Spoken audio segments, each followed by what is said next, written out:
Imagine a 6-year-old little girl asleep in her bed when suddenly she's jarred awake by loud bangs. She first believes she may be dreaming, but as fear begins to rise in her little body, she closes her eyes tightly, clinging to her teddy bear, hoping that it will all go away. She then feels gentle nudges. As she opens her eyes, she sees her big brother standing there. He leans down and whispers, "Hey, Buffy, get up. Help me. Something has happened." She realized then that this was not a dream. As she slowly rises from her bed, taking her place next to her brother, as they tiptoe down the hallway to their parents' bedroom, Buffy watches as her brother slowly turns the doorknob, opening the door. There, before them, the most horrific sight that any adult human being should see, let alone 2 small children. 6-year-old Buffy and her 8-year-old brother had just discovered the bloody bodies of both their parents, inflicted with gunshot wounds. So tell me something. How is it that nearly 40 years later, that same girl Buffy is standing here at this very moment? It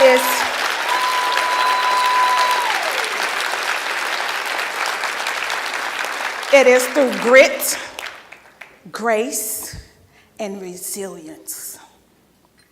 Today, as scary as it is, I'm going to be the most transparent I have ever been. Why? Because I want to share with you 3 values that have served in the discovering and fulfilling of my life purpose. These are the 3 values that I hope you take with you after hearing my story. Grit. Life is going to do what life does. It's your responsibility to make the right response and follow through. Grace. Show yourself some compassion by forgiving yourself for not knowing what you didn't know. The resilience to let go and realize that you are not what happened to you. Children are resilient. How many of you heard that statement before? I'm sure many of you. But is that really a true statement? Can you believe that after I witnessed that horrific incident, that I was never given any professional counseling? That event was treated as if I had fallen off my bike. Get up, girl. Dust yourself off. Get back on your bicycle. I was supposed to go on as if it had never happened. Oh, because children are resilient, right? Researchers have shown that childhood trauma occurs more often than you think. Nearly 2/3 of the kids report at least one traumatic event by the age of 16. Some of those kids become depressed, begin using alcohol and drugs, and some of them become involved in risky sexual behaviors. At the age of 13, I was pregnant with my first child.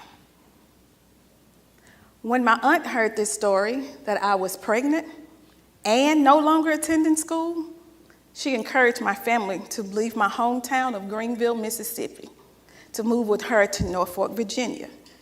She knew of an alternative school for pregnant teens that could support me in staying in school. Her act of love and concern would change the whole trajectory of my life.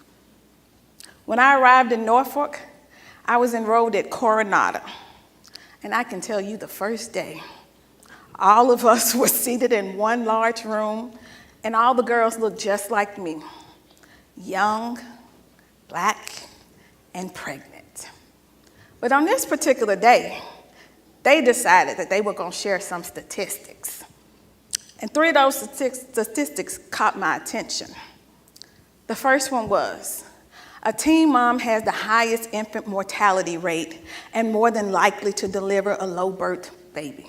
I thought to myself, The second one was, African-American teen moms are more likely to be dependent on government assistance than live a successful, independent life. Okay. But this third one, they shared. The firstborn male to a teen mom is more likely to be incarcerated or murdered at a young age. That dug deep because I was carrying a baby boy. It was that day that I vowed that this won't be my story. I was determined to outrun those numbers.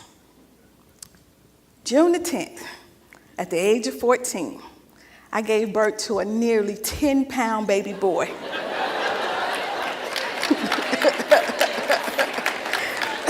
You heard me right, nearly 10 pounds. And I thought to myself, one statistic down, couple more to go.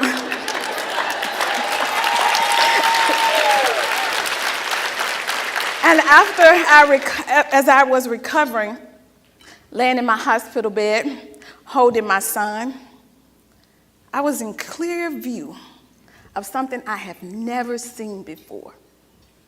You know what's funny? God has a funny way of orchestrating things. Because by faith, I was in clear view of a historic black college, Norfolk State University. As I held my baby boy in my arms, close, and I looked in his eyes and I said, "You're going to college. You will be successful. I promise you that." So as me and him began building a life in Norfolk, learning of all the vast opportunities that was available for us, life took a drastic turn for the worse.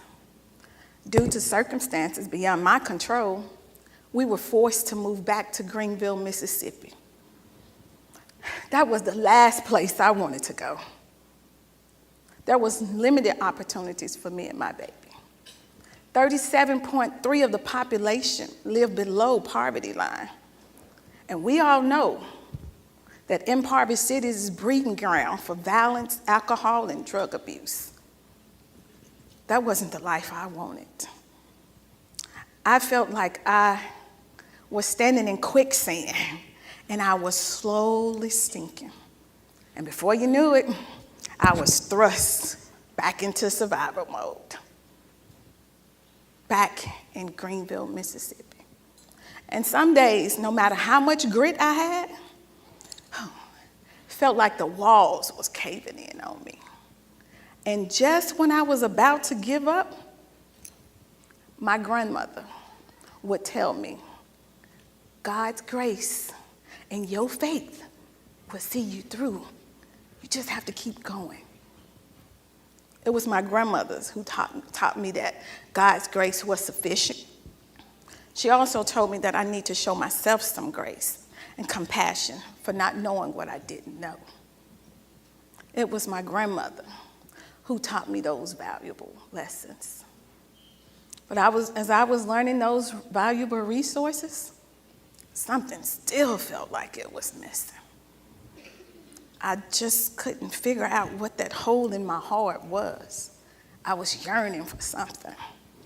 And as I marched across the stage at the age of 18, I was pregnant again. This time, I was pregnant with a baby girl. And I knew I had to change because I wanted to be the perfect role model for my babies. I wanted to be that one that they can look up to and say, yo, that's my mama. I want it better. So I decided that I was going to take on multiple low-wage paid jobs.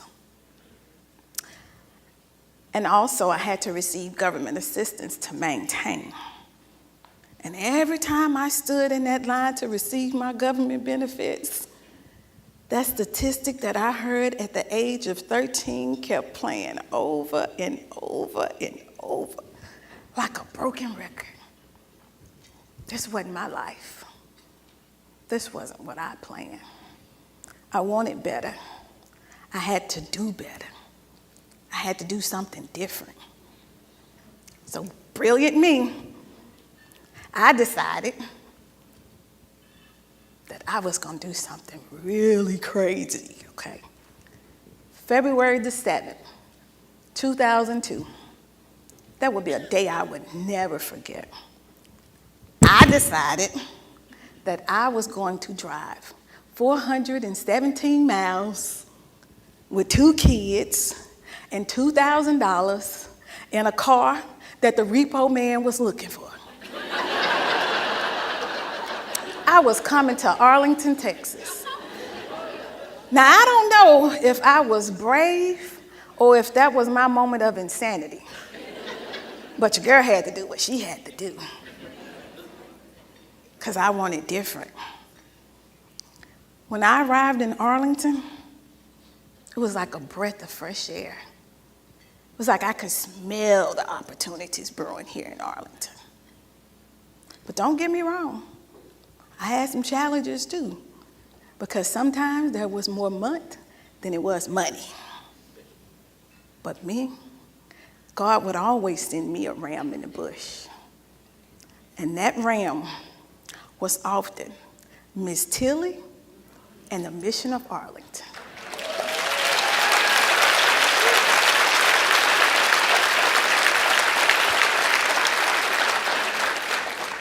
They provided me and my kids the resources to carry on. Miss Tilly, I don't know what it was, and I don't know what it was about the Mission of Arlington, but every time I showed up, they act like that was the first time they ever met me. And I was happy because that was her showing grace and compassion without judgment. But this is one thing that I love.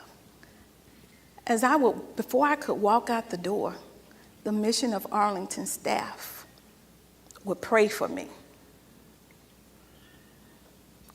That prayer that they provided me was like my grandmother's whispers, reminding me that grace and faith will carry me through. So as I began learning Arlington and moving around and all the opportunities I started obtaining higher paying wage jobs, and I was able to become self-sufficient.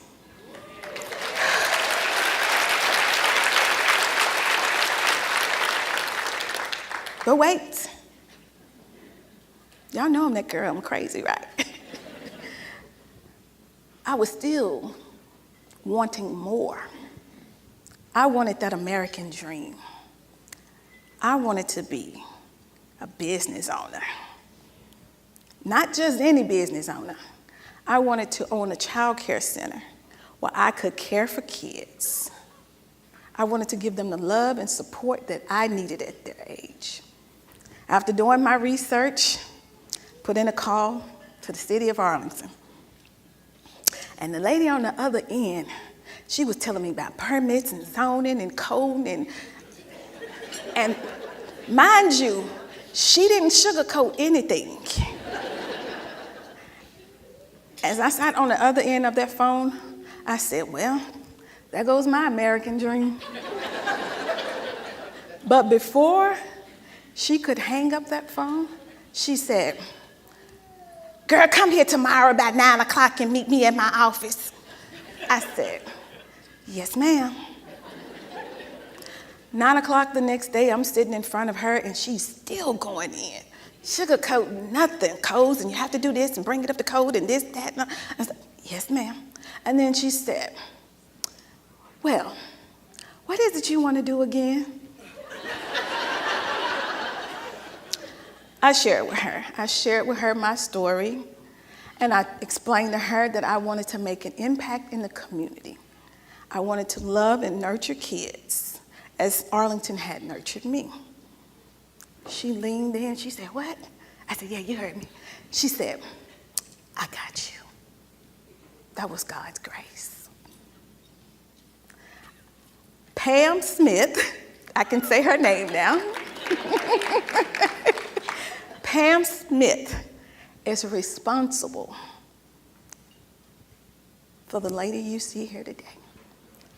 She believed in me.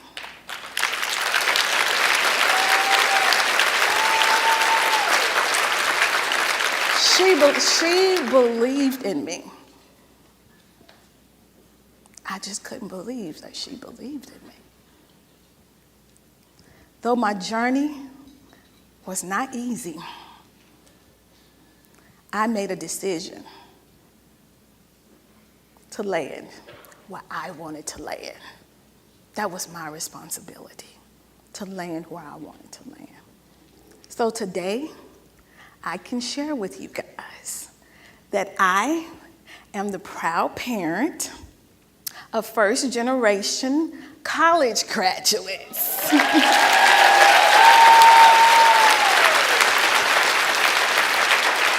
From the historic Black College Prairie View. I am first-generation serial entrepreneur.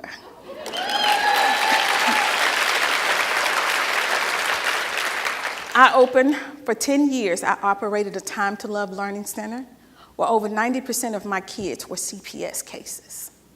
I loved and supported them. We were even nationally accredited.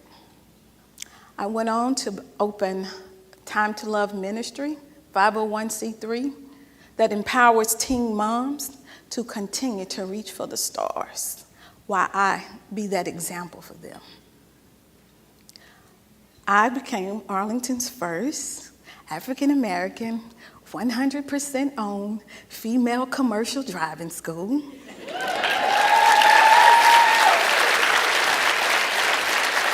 And let me add this on there. It's only 8 of us in the United States.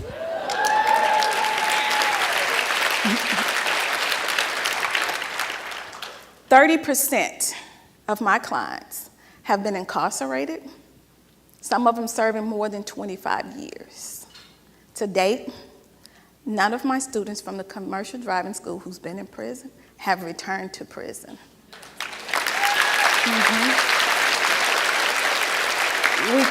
We currently have a 96% success rate.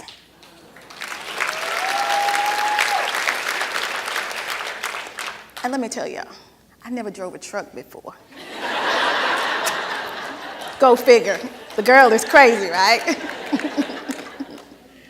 The girl is crazy. But one of my best and favorites, I'll say one of my favorites, is co-authoring and publishing my first book with my best friend, my daughter. That was amazing because I was able to give her something more than trauma. I was breaking curses with her. That is what values I have. And none of this would have been possible without God's grace. I have to thank God for being a lighthouse, for guiding me through some of my darkest moments, and guiding me to Arlington, Texas. Yes.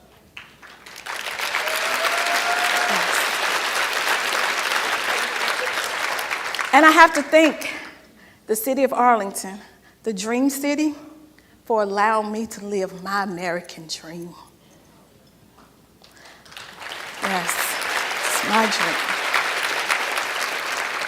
To my kids and family and friends, thank you for being patient with me, Georgia, as I evolved into the woman I am today. To the best class ever, 22, y'all know what that means, for supporting me and challenging me to broaden my leadership skills out into the community. And last but not least, my sisters, the phenomenal women of the Women Alliance, for being the wind beneath my wings.